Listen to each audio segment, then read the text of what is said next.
Village ফুডের আরও একটি নতুন পর্বে সবাইকে স্বাগত। আর এখন দুজনে মিলে উঠে পড়েছি সকালবেলা, এখন বেশি বেলা হয়নি, রান্নাঘরে যাব। তো দেখুন কি রান্না বান্না হচ্ছে। আর ভিডিওটি ভালো লাগলে অবশ্যই লাইক কমেন্ট শেয়ার করে আমাদের পাশে থাকবেন। আমাদের চ্যানেলের নতুন বন্ধু হলে অবশ্যই চ্যানেলটি সাবস্ক্রাইব করে অল নোটিফিকেশন অন করে দেবেন। আর ফেসবুক থেকে দেখলে পেজটি ফলো করে দেবেন। মূলত মাই শুরু করে কুকিংয়ের ভিডিও বা ব্লগের ভিডিও, কিন্তু মায়ের শরীরটা খুব একটা ভালো নেই, একদম কথা বলতে পারছে না, মানে খুব ঠান্ডা লেগেছে আর গলাটা একদম বসে গেছে। তো আমি আজকে শুরু করলাম ভিডিওটা, দেখতে থাকুন, আশা করি ভালো লাগবে। এখন যাবো একটু বাগানের মধ্যে। আর প্রতিদিন মানে এটা ঠিক একদম নিশ্চিত যে বাগানে গেলে আমরা কিছু না কিছু সবজি অবশ্যই পাবো। তো বাগানে যাব, দেখি বেগুন তুলবো আজকে। আগের দিন কিছুটা একটা গাছের বেগুন তোলা হয়েছে, তো এক ঝুড়ি হয়ে গেছিলো। এবারে দেখা যাক আরও 2-3টে গাছের বেগুন তোলা বাকি আছে, কতটা কি সবজি পাচ্ছি।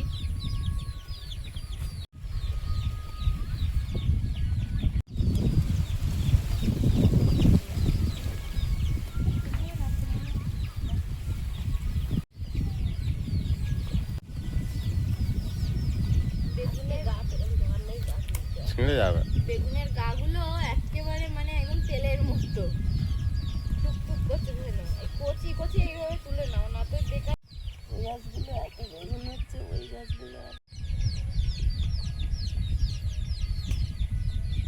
এই ছোট ছোট বেগুনগুলো খেতে অসাধারণ একদম। ভাত খাবো, গাছ দেখেছো পাতা সব জালি করে দিয়েছে, এত পোকা। ছোট ছোট নেবো। আর কোন গাছে? কাল এই দুটো গাছ তোলা হয়েছে, তো এখনো ছোট ছোট আছে, কিন্তু কালকে বেগুন এখনো রয়ে গেছে, কালকে বেগুন আছে। এই গাছটা একটাই গাছ, এত বড় হয়েছে মনে হয় যেন দুটো গাছ। একটা গাছ না, আরো গাছ আছে ওখানে। আরো গাছ আছে। ও আচ্ছা আচ্ছা, এখানে একটা কাঁটা বেগুন।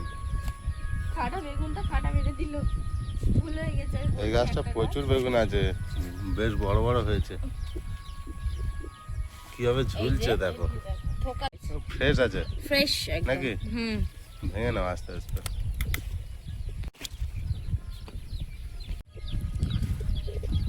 পোকা না লাগলে অনেক হতো। হুম, এই যে চলো সব তুলবে। তুলে নি। বেগুন এই বেগুনটা আর এই বেগুনটা তুলবো ভাবছিলাম, তো এটা থাক, এটা তুলি, অনেক হয়ে যাচ্ছে। এই তো মানে বলি না, নিশ্চিত আমাদের বাগানে ঢুকলে আমাদের সবজি ঠিক পাওয়া যাবে। তো এই দুটো বেগুন গাছ থেকে এই এতটা বেগুন পেয়েছি। এখন ওই গাছটার মানে পাতা উল্টালে উল্টালে বেগুন আছে, কিন্তু ছোট ছোট থাক, ওটা আবার পরের দিন তোলা হবে। কারণ 8-10টা এখন 8-10টা বেগুন। চলো, অনেকটা বেগুন হয়। আর 2-4টে টমেটো তুলবো গাছ থেকে, তুলে এবার রান্না করবো। সেদিনকার কটা লাউ শাক রাখা আছে, ওর সঙ্গে কত মোটা শাক তুলে নেব।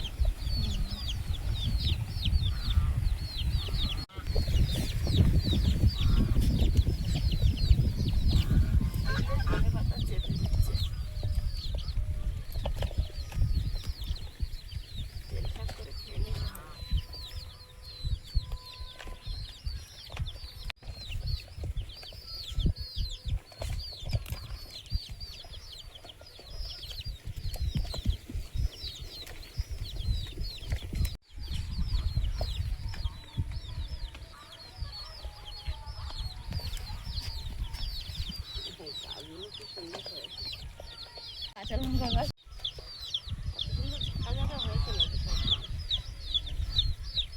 মূলত এই দিক থেকে বেশিরভাগ টমেটোটা তুলি। এখানে কিন্তু একটা গাছ হয়েছে, হয়ে মানে পুরো টুকটুকে পেকেছে একেবারে। আমি আজকে এইখান থেকে তুলবো, ওদিকে তো আছে থাক, আর আমি এখান থেকে তুলবো। চলো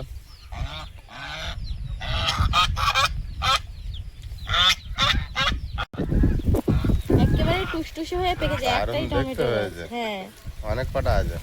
একটা টমেটো গাছ অনেকগুলো মানে ফল হয়েছে বেশ। আর এটা আবার বাইরের দিকটায় হয়েছে, বাইরের দিকটা বলতে মানে বেড়ার এপারটায়। গাছটা লম্বা দেখো, তোমার মাথা ছাড়িয়ে আমার গিয়েছে। মাথা ছাড়িয়ে গেছে গাছটা এত।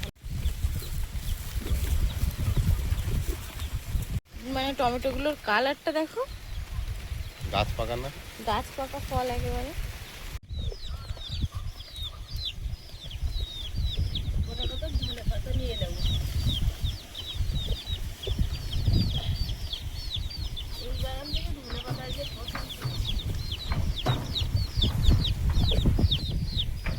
বাগান থেকে ধনে পাতা এই যে প্রথম তুলছি। হবে এটা? হ্যাঁ, হ্যাঁ। এর আগে আমি অনেকবার ভাবছিলাম যে মানে যেদিন ঘুগনি রান্না করেছিলাম ধনে পাতা তোলা হয়নি, রাতে যেহেতু গাছে হাত দিতে নেই একবার সন্ধ্যেবেলা করেছিলাম। এইগুলো হলে হয়ে যাবে, এখন কম কম খেতে হবে। কি ভালো গন্ধ! আমি প্রথমে ধনে পাতার গন্ধ নিতে পারতাম না, তারপরে এখন আমার কি ভালো লাগে। আরো একটা চাটনি হয় ধনে পাতা রসুন পাতি লেবু দিয়ে, আর বাপি বানায় এই চাটনিটা আবার খুব ভীষণ ভালো হয় খেতে।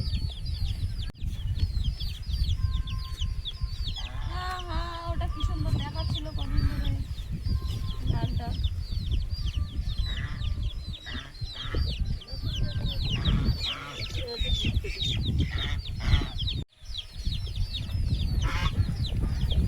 গিয়েছিলাম শুধু বেগুন তুলতে, কত কি তোলা হয়ে গেছে। একটা তরকারি, দুটো তরকারি, তিনটে তরকারি, চারটে। উনুনটা জ্বালিয়ে নিয়েছি, এখন উনুনে ভাত বসিয়ে দেবো।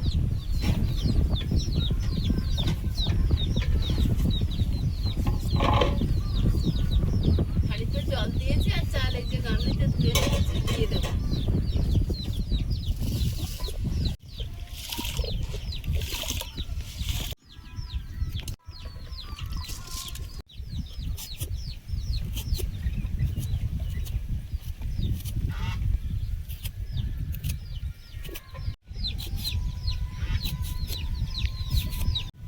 শাকগুলো বেছে নেবো। এবারে এমন ভাবে ঠান্ডা লেগেছে, শুধু একটা সাইড, এক নাক দিয়ে কাঁচা জল আসছে আর মানে মাথার ভিতরে জ্বালা করছে। নাকটা যতক্ষণ ফোপাচ্ছি তারপরে 2-3 মিনিট ভালো থাকছে, আবার সেইটাই। আর বিশেষ সর্দি বেরোচ্ছে না, একটু একটু করে জল বেরোচ্ছে। আর সেই সঙ্গে যেমন মনে হচ্ছে চোখের এইখানে একটা ছিদ্র হয়েছে। যত জোরে নাক ফোপাচ্ছি তত জোরে চোখ ধাওয়া করে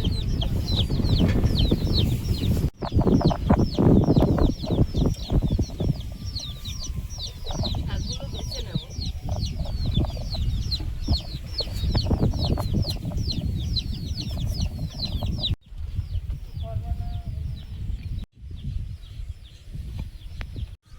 ডিম দিয়ে আলু রান্না করব, কিন্তু একটু আলাদাভাবে। এভাবে আগে অনেকবার করেছি কিন্তু প্রিয়াঙ্কা খায়নি, স্পেশালি আজকে ওর জন্য।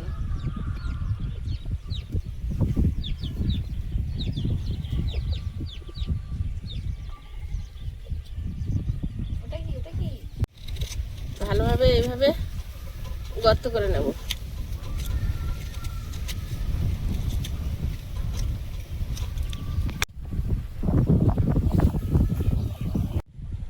একটা নৌকা তৈরি করে নিয়েছি, এই নৌকায় করে ডিম বয়ে নিয়ে যাবে। এটা আবার কি নাম?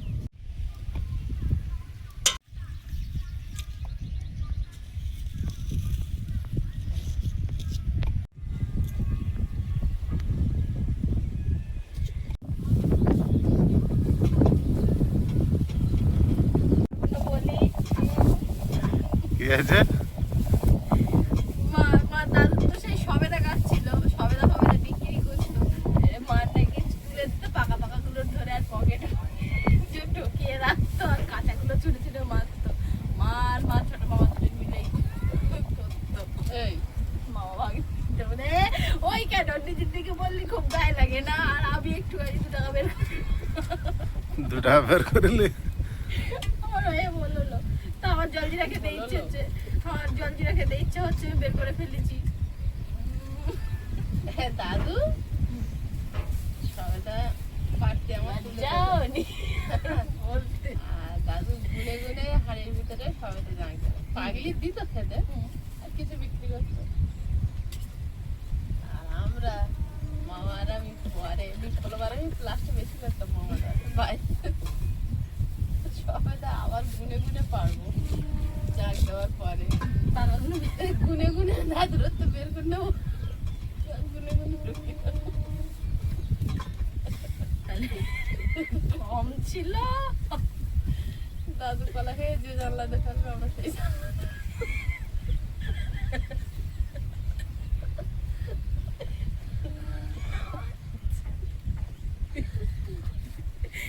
বিপ্লব মামাটাও সেরকম চুচুড়ে, আমি আর আইস যেরকম, মা আর বিপ্লব মামা ঠিক সেরকম। ওই হ্যাঁ। 7-8 বছরের ছোট বড়, আমি আর আইস এরকম করি। চানাচুর আয়েসের মুঠোয় কম ওঠে। আমি এক মুঠো গালে দিচ্ছি, এক মুঠো গালে দেওয়ার তোর বেশি হয়ে গেছে, আরেক মুঠোতে গালে দিচ্ছে আর মার বাকি পায়।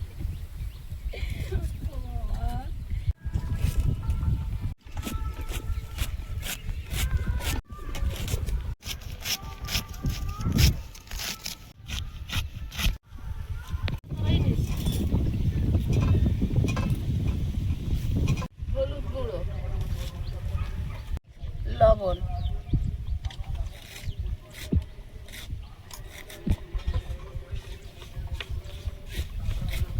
সব আলুগুলোর ভেতর বাইর করে মাখিয়ে নেব।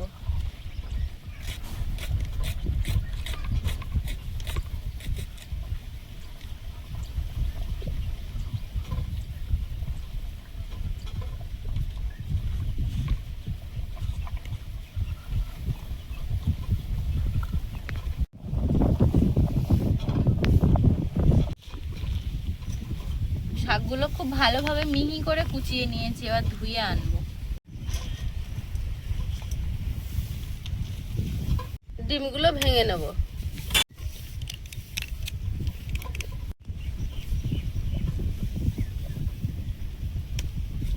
ও ডিম তো আলুর ভেতরে যা গর্ত করিস তার চেয়ে ছোট ছোট ছোট ডিম।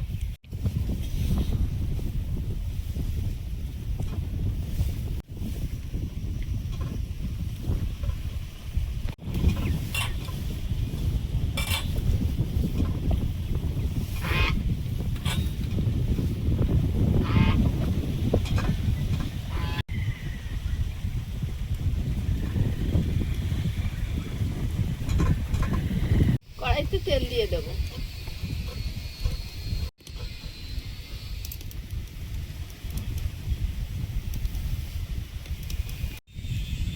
ডিমের ভিতরে আলুর ভিতরে ডিমগুলো ভরে নিয়েছি, এখন ভেজে নেব।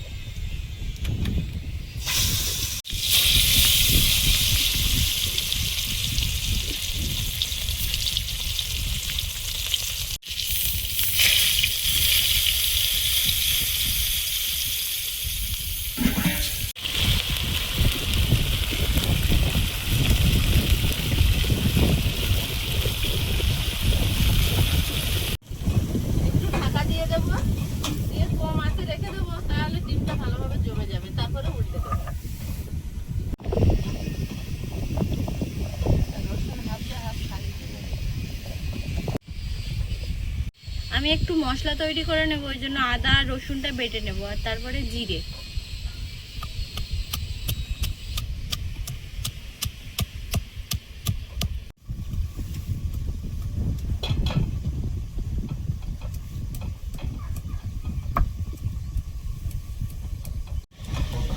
ডিমটা হালকা করে দেখে নেব।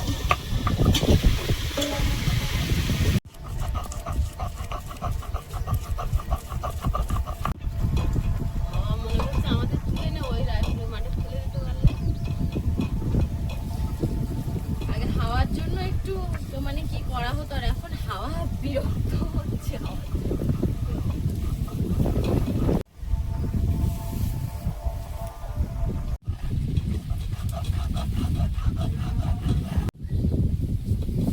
জিরে মরিচ একসাথে বেটে নিচ্ছি, আদা রসুন বাটা হয়ে গেছে, আর জিরে মরিচটা বাটলে হয়ে যাবে।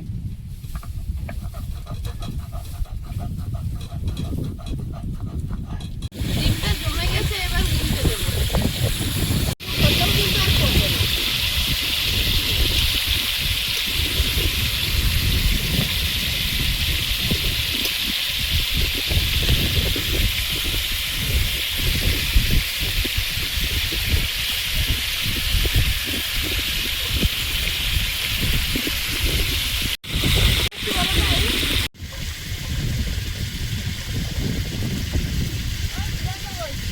ওই তো ওই আলু টমেটো দিয়ে ঝোল করবো।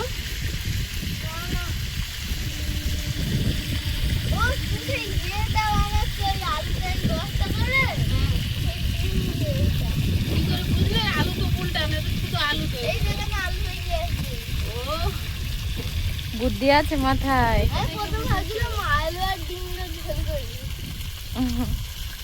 বিরাট বুদ্ধি ধরেছিস তো। আমার আলুগুলো ভাজা হয়েছে, এবার তুলে নেব।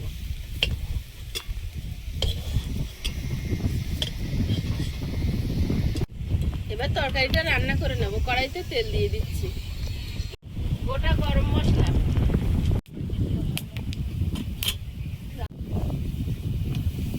আদা রসুন বাটা,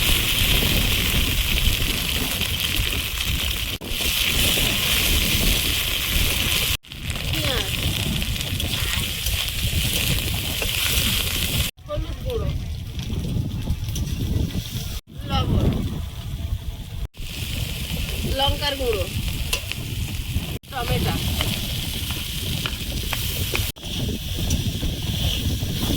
ধনে গুঁড়ো,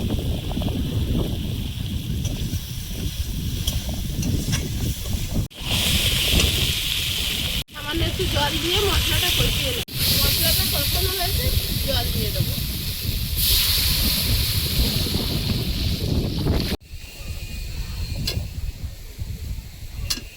আজকে এখনো রান্না কমপ্লিট হয়নি। আয়ুষকে আমি পান্তা বেড়ে দিয়েছি আর একটুখানি চানাচুর দিয়েছি, আর আলু আর ডিম ভাজা যে আছে ওই একটা ওকে দিয়েছে মা, ওই দিয়েই খেয়ে স্কুলে যাবে। কাঁচা আছে না সেদ্ধ হয়েছে কি জানি, কম আছে, ঢাকা দিয়েছিলাম তো সেদ্ধ হতে পারে। আলু তো পাতলা হয়ে গেছে একদম। কেমন হয়েছে ভাজা ভাজা আলু আর ডিম ভাজা? প্রিয়াঙ্কা যে ম্যাগি খায় সেই ম্যাগির মশলা 1 প্যাকেট দিয়ে দেবো।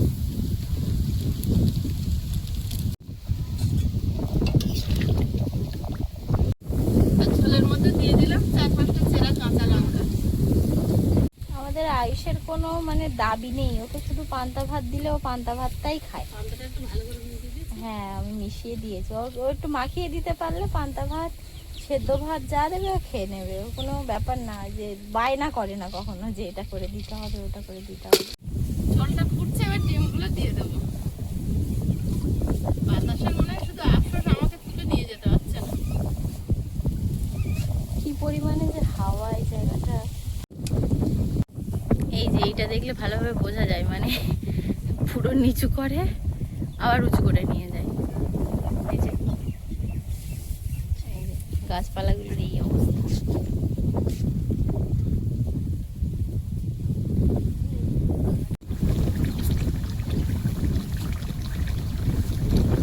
তরকারিটা হয়ে আসছে, এবার দিয়ে দেবো জিরে মরিচ বাটা।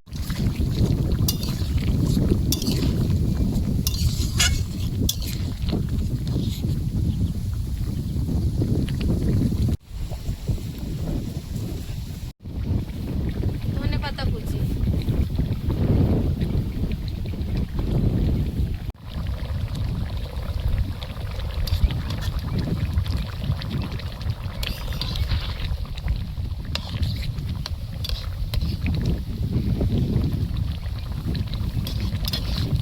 তা কি খবর?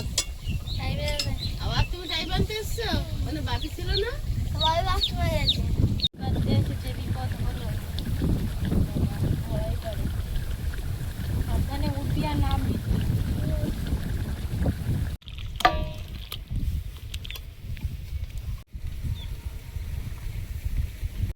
কড়াইতে তেল দিয়ে দেবো, ডিম ভেঙে গুঁড়ো করে নেব।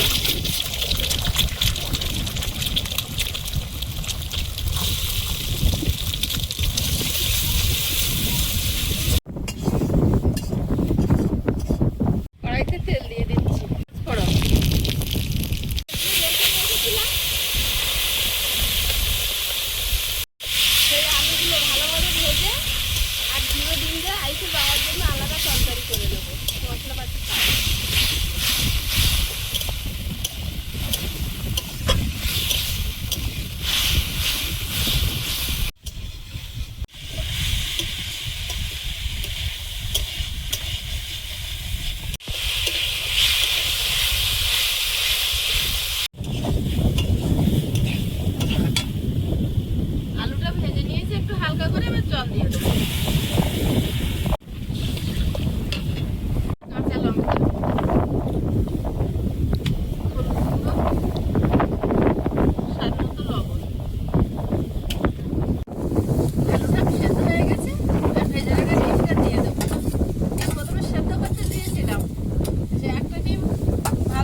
জিরে।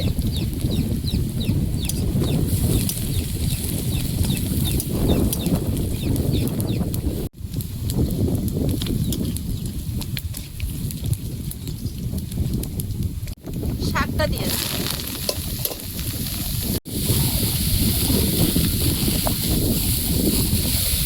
এরা কাঁচা লঙ্কা, পেঁয়াজ, লবণ।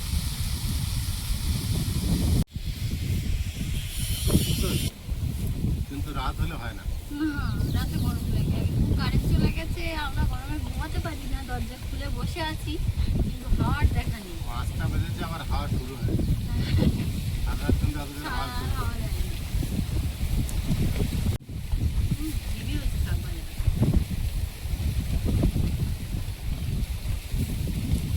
একদম গলে গেছে বাগানের শাক। তাহলে এইটুকু দিয়ে খাই। এখন কি হয় তার থেকে আসতে থাকবে, তাই না? শাক ভাজা খাচ্ছে আর লঙ্কা ভাজার কথা মনে মনে ভাবতেছ বলো। আমি কতদিন মাংস খাই না বলতো? আর আজ এনে আর জিরে বাটা দিয়ে কালকে ঝোল করে দেবো। ওটা তো খায় না, তো ওটাই তো কথা। আমি বলি সবজি দিয়ে পেঁপে গাজর টাজর দিয়ে এমনি চিকেন স্টু বানিয়ে দিলে অত সবজি দেওয়া দরকার নেই, পেঁপে আলু দিয়ে পাতলা ঝোল করে দিলে খেতে পারে সবাই। বন্ধুরাও লিখছে কিন্তু উনি ওই রিচ না হলে মাংস খাবেন। রিচ না হলে না, মাংসটা হজম না হওয়ার একটা ব্যাপার থাকে। খেয়ে দেখতে হবে তো, পোলট্রির মাংস আবার হজম হয় না। না তো প্রেসার কুকারে দিয়ে রান্না করা হবে। আগের দিন সয়াবিনটা খেলাম না, কিন্তু ওই জন্যই। যে কেমন হবে আমি এটা নিয়ে খুব এক্সাইটেড, কারণ আমি এটা প্রথমবার খাবো। তাই? খাও। এর আগে ভালো গন্ধ কিন্তু আসছে। আইস তো খেয়ে বললো দারুণ হয়েছে। ভাজাই ভাজাই গ্রেভিটা কেমন হবে তাই না? এভাবেও যে রান্না করা যায় এটা আমার ভাবনার বাইরে। এটা পুরো তেলে ভাজা হয় না, আলুটা তো বিরাট টেস্ট হয়। অল্প মিক্স দিয়ে দেব।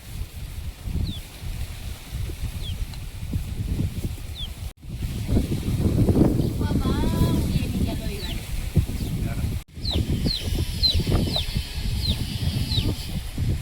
ধনেপাতাটা কি ভালো গন্ধ বেরিয়েছে। গ্রেভিটা তো দারুণ হয়েছে। আমার ছেলে একটুখানি খেয়ে দেখো, এটা তেমন গন্ধ মতো নেই। হ্যাঁ, মুসুরি ডাল দিয়ে ডিম দিয়ে কিন্তু একটা রেসিপি হয়। মানে আমি সেই বিখ্যাত ডাল রান্না যখন করতাম তখন ট্রাই করছিলাম। গরম মশলা দিয়ে বানালে বিরাট হ্যাঁ, টেস্ট গোটা গরম মশলা দিয়ে আর ডাল দিয়ে ডিম দিয়ে করে দিয়েছিলাম।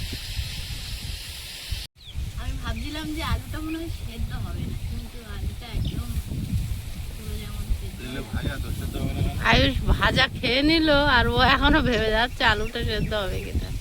সেদ্ধ হয়েছে। ডিমটা সুন্দর এটা সেট হয়ে গেছে, সেদ্ধ ডিমের মতো। ওই সেদ্ধ ভাব আবার ওপরে ভাজা ভাবটাও আছে। এটা ছিল এই যে ডিমটা একদম সেট হয়ে গেছে এর মধ্যে। একটা ডিম হয়ে গেছে। হ্যাঁ, আর আলুটা এইটুখানি। যেমন ভাবে আলু ডিম সেদ্ধ করে রান্না করলে যেমন হয় একদম পোস্ট কুসুমটা পোস্ট তেমন- ডিমের পোস্ট হ্যাঁ পোস্টের